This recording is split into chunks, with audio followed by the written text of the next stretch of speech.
Halo para pendengar, inilah program belajar bahasa Jepang dari NHK World Radio Japan. Saya Novriana Dewi. Dan saya Aji Rohadi. Hari ini kita akan belajar pelajaran 17. Kalimat kunci hari ini adalah おすすめは何ですか? Rekomendasinya apa? tokoh utama dalam adegan kita adalah Anna, seorang mahasiswi asing dari Thailand. Ia datang ke toko buku bersama kawan-kawannya yaitu Sakura dan Rodrigo. Ini adalah percakapan mereka di tempat penjualan manga. Mari kita dengarkan adegan untuk pelajaran 17. Kalimat kuncinya adalah おすすめは何ですか? Rekomendasinya apa?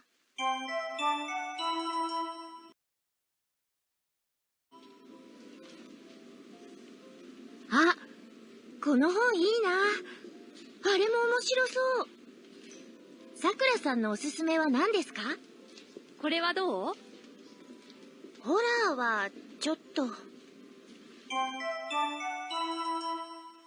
Sekarang mari saya jelaskan mengenai adegan tadi. Anna mengatakan, あ、この本いいな。 "Ah, buku ini bagus ya." あ、 Adalah seruan yang mengungkapkan kejutan atau emosi yang ringan. この本、 Terdiri dari この yang artinya ini dan 本、 yang artinya buku. Bersamaan artinya buku ini. いいな。 Berarti bagus ya いい adalah kata sifat yang berarti bagus. な。 Adalah partikel yang Anda tambahkan pada akhir kalimat. Lakukanlah saat Anda bergumam atau berbicara pada diri sendiri. Merasa senang adalah ureshi. Jadi saya bisa mengatakan kepada diri sendiri ureshi. Nah, saat saya gembira ya. Betul sekali. Kemudian Anna melanjutkan, あれも面白そう。 itu juga tampak menarik.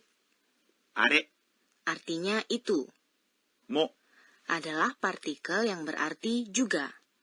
面白そう。 Berarti terlihat atau tampak menarik. Bentuk asli dari kata ini adalah 面白い。 yang artinya menarik. Anda ganti akhiran い、 menjadi そう、 untuk membuat omoshiroso, そう。 mengindikasikan Anda sedang membuat dugaan atau penilaian dengan memandang pada sesuatu.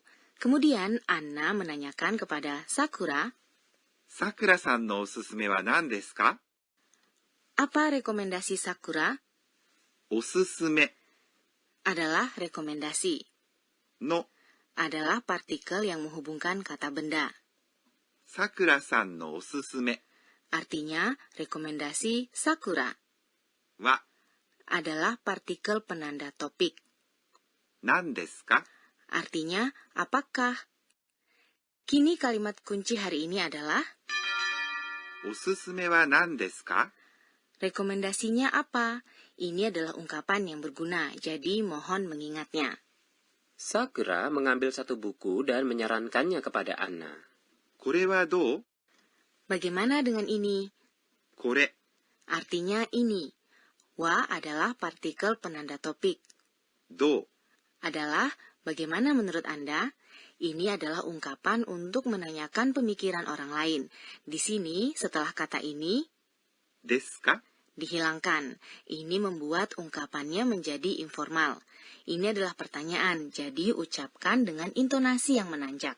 Anna melihat pada buku yang disarankan oleh Sakura, lalu menjawab, ホラーはちょっと。 Cerita horor agak... ホラー adalah cerita horor. Ini adalah kata serapan dari horror dalam bahasa Inggris. Wa adalah partikel penanda topik. ちょっと Artinya sedikit atau agak. Anda dapat mengucapkan ini untuk menolak satu usulan dengan cara halus dan tidak langsung.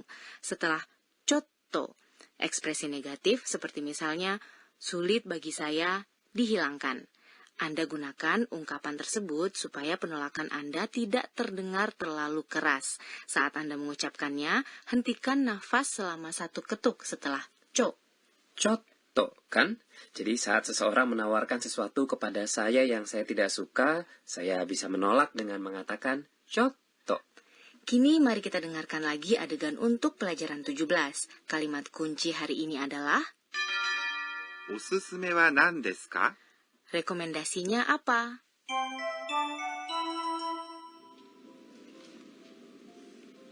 Ah, この本いいな。あれも面白そう。さくらさんのおすすめは何ですか？これはどう？ホラーはちょっと。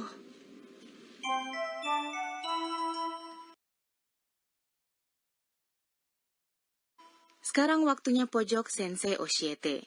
Penyelia program ini, Profesor Akane Tokunaga, akan mengajarkan mengenai poin pembelajaran hari ini. Hari ini kita telah mempelajari omoshiroso, yang artinya tampak atau terlihat menarik. Kita mengucapkan ini saat kita membuat dugaan.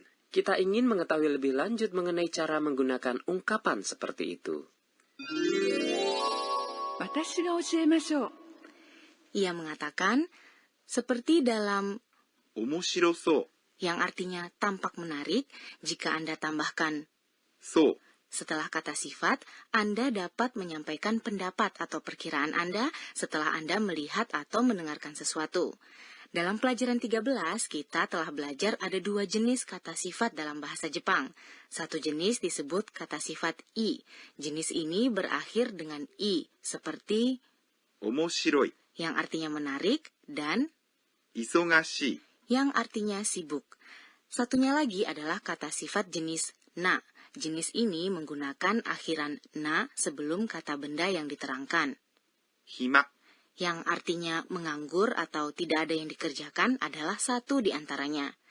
Saat Anda meletakkan so, yaitu ungkapan untuk menduga pada kata sifat i, Anda mengganti i menjadi so. Misalnya, 忙しい。 yang artinya sibuk berubah menjadi 忙しそう。 tampak sibuk. Untuk kata sifat na, Anda hanya perlu menambahkan so. Misalnya, 暇。 yang artinya tidak ada yang dikerjakan menjadi 暇そう。 tampak tidak ada yang dikerjakan. Sekarang saya akan menjelaskan mengenai mengubah so menjadi bentuk negatifnya. Untuk kata sifat i, gantilah i menjadi くなさそう。 misalnya, 忙しい。 yang artinya sibuk berubah menjadi 忙しくなさそう。 tampak tidak sibuk.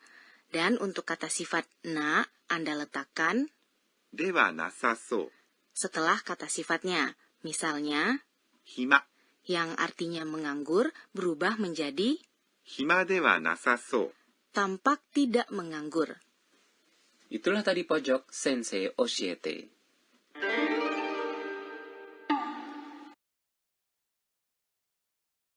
Berikutnya adalah pojok kata tiruan bunyi. Kita memperkenalkan kata-kata yang menyerupai bunyi, suara, atau perilaku. Aji, apa kira-kira istilah bahasa Jepang untuk ini? Saya tidak mendengar apa-apa. Sebenarnya bahasa Jepang punya satu kata untuk mengungkapkan keadaan di mana tidak ada suara. しーん。 Perpustakaan biasanya senyap. Kita menggambarkannya sebagai しーん。 atau saat Anda menuturkan lelucon tetapi tidak ada yang tertawa, situasi seperti itu digambarkan dengan shin. Wah, itu memalukan ya. Nah, sekarang saya punya pertanyaan. Apa yang digambarkan kata berikut ini? ずらり。 Zurari. Saya menyerah. Ini menggambarkan bagaimana orang atau benda membentuk jajaran. Misalnya, Anda mengatakan suatu ruangan dipenuhi ずらり。 buku. Dan demikian pojok kata tiruan bunyi hari ini. Kita memperkenalkan しーん。 dan ずらり。 Sebelum menutup perjumpaan, Anna mengingat kembali kejadian hari ini dan membuat catatan. Inilah pojok catatan si Anna. 今日は sebuah toko buku besar punya unit komputer bagi pelanggan. Kita dapat menggunakannya untuk mengetahui apakah toko itu punya buku yang kita cari dan jika ada, di mana letaknya. Begitu memudahkan.